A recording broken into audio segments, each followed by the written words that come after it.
जय तुलसी मैया की जय हो। आज माता तुलसी के पौधे के बारे में मैं बात करूंगा।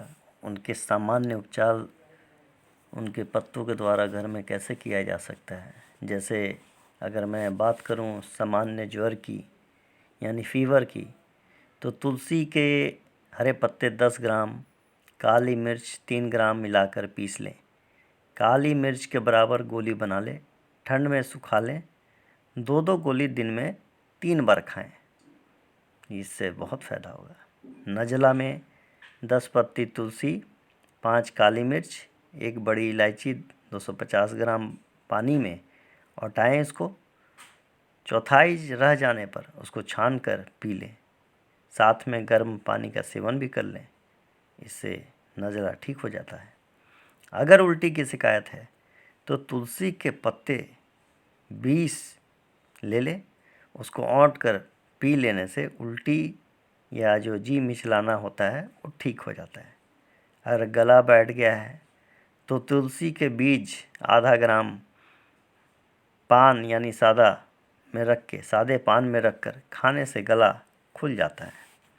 मुंह पर अगर झाइयाँ आ गई हों तो तुलसी के हरे पत्ते पीसकर मक्खन में मिलाकर चेहरे पर मलें। चेहरे की जितनी भी झाइयाँ हैं वह काले दाग वो ठीक हो जाएंगे। या साधारण दाद में तुलसी के पत्ते को नींबू के रस में रगड़कर पीसकर लगाने से दांत खुजली को आराम होता है। अगर कान का दर्द है तो तुलसी के पत्ते का रस कान में 2 बूंद डालें, दर्द को आराम होगा। मच्छरों से अगर निदान चाहते हैं, आजकल देखिए डेंगू बहुत चला हुआ है, तो मच्छरों से निदान के लिए तुलसी के पत्तों को शरीर पर रगड़ने से मच्छर नहीं काटते, धुआं करने से मर जाते हैं। अगर किसी को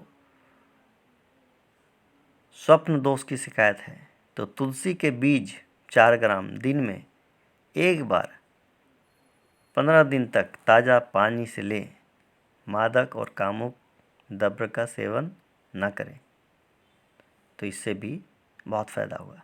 अगर मूत्र विकार है तो उसमें तुलसी के बीज 3 ग्राम 200 ग्राम पानी थोड़ी मिश्री मिलाकर कुछ दिन सेवन करें, इससे भी बहुत फ़ायदा होगा।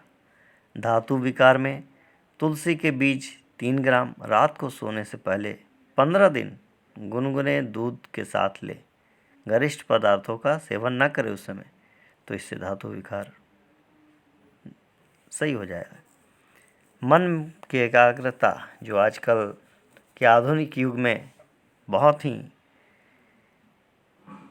बड़ी समस्या हो गई है, तो इसके लिए तुलसी की माला से जाप करें, फिर ध्यान करें, शीघ्र एकाग्रता होगी। कुछ तुलसी के इतिहास के बारे में अगर हम जानना चाहें तो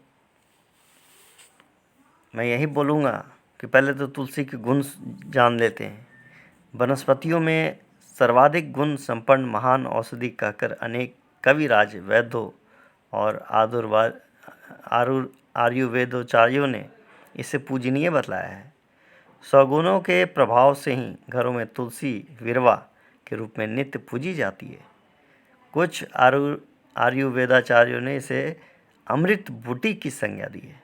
आयुर्वेद में लिखा है कि तुलसी कटुका, तिक्का इस तरह से नाम दिए हैं। दीपनी, भाव प्रकाश अथवा तुलसी कड़वी, चरपरी, अग्नि, प्रदीप्तक, गर्म, दाह व पित्त को शांत करने वाली, कुष्ठ, मूत्र, कृत, रक्त विकार, पसली पीड़ा, कफ तथा वात को नष्टकारक है। सामान्यतः तुलसी 2 प्रकार की होती है, एक श्वेत हल्के हरे रंग के पत्ते वाली एवं श्याम यानी काले हरे पत्ते वाली। दोनों के गुण समान ही होते हैं। आयुर्वेद में लिखा है कि गुणों के आधार पर आयुर्वेदाचार्यों ने इनके उपयोग भी अनेक प्रकार से लिखे हैं। तो ये तुलसी के गुण जो हैं बहुत हैं। तुलसी और उसके नाम के बारे में अगर हम बात करें तो तुलसी हिंदू धर्म का आराध्य पादप है। इनके ग्रंथों में इसकी महिमा गाई है। स्थान विशेष एवं भाषा की विविधता के आधार पर यह अनेक नामों से जानी जाती है और आयुर्वेदिक ग्रंथ भाव प्रकाश के आधार पर तुलसी, मुरसा, ग्राम्या, सुलभा, बहुमंजरी, अपेता, राक्षसी, गौरी, सुलधनी, देवदुन्दुभी। संस्कृत के अन्य ग्रंथों में यह वैष्णवी, वृंदा, सुगंधा, गंधहारिणी, अमृता, पत्रपुष्पा, पवित्रा, सुरबल्लरी, सुभगा, तीव्रा, पावनी, विष्णुवल्लभा, सुरेज्या, कायस्यु, सुरभि, बाहुपत्री, मंजरी, हरिप्रिया, पुष्पा, माधवी, प्रेत राक्षसी, भूतपत्री, कंठेरक आदि नामों से जानी जाती है। भाषा के आधार पर अगर बात करें तो हिंदी में श्वेत तुलसा, श्यामा तुलसा, शिव तुलसा, कृष्ण तुलसा, राम तुलसा। बांग्ला की बात करें तो श्वेत तुलसा, कृष्णा तुलसा। मराठी में पांढरी तुलस, काली तुलस। कन्नड़ में वित्रे तुलसी, कटे तुलसी, गुरुमुखी, धौली तुलसी, काली तुलसी। मलयालम में कृष्णा तुलसी, शिव तुलसी। फारसी में रेहान, अरबी में उल्सी बदरूत, अंग्रेजी में white basil, purple speckled basil. Botanical नाम श्वेत तुलसा, कृष्णा तुलसा, शिव तुलसी, काली तुलसी, राम तुलसी। तो इस तरह से बहुत नाम से भी जाने जाते हैं। और हिंदू धर्म को ही लिया जाए तो इसे ज्ञान एवं दिशा बोध कराने वाले वेद माने गए हैं, जिसकी प्रत्येक ऋचा वैज्ञानिकता से परिपूर्ण है, चाहे भौतिक हो या पारमार्थिक।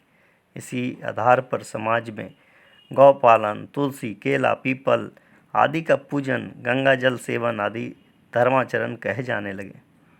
इसे वेदों ने प्रमाणित भी किया है। जिस प्रकार मानव सगुणों के आधार पर भगवान तक की संज्ञा को प्राप्त कर गया, उसी प्रकार अनेक वनस्पतियाँ भी अपने गुणों के आधार पर माननीय या आराध्य बन गई। कालांतर में मानव इसके गुणों को भूलते गए और आराध्य मानकर बस पूजा का आधार मात्र ही मानते गए। वनस्पतियों को धर्मानधत्ता के कारण उपयोगी होते हुए भी हमें उपयोग में उसे अब ना ला सके, अतः उसे या उनसे पूर्ण लाभ प्राप्त न हो सका। ऐसी आराध्य वनस्पतियों में ही तुलसी पादप भी एक है। इसकी महिमा अनंत है। तो एक बार बोलिए माता तुलसी की जय हो।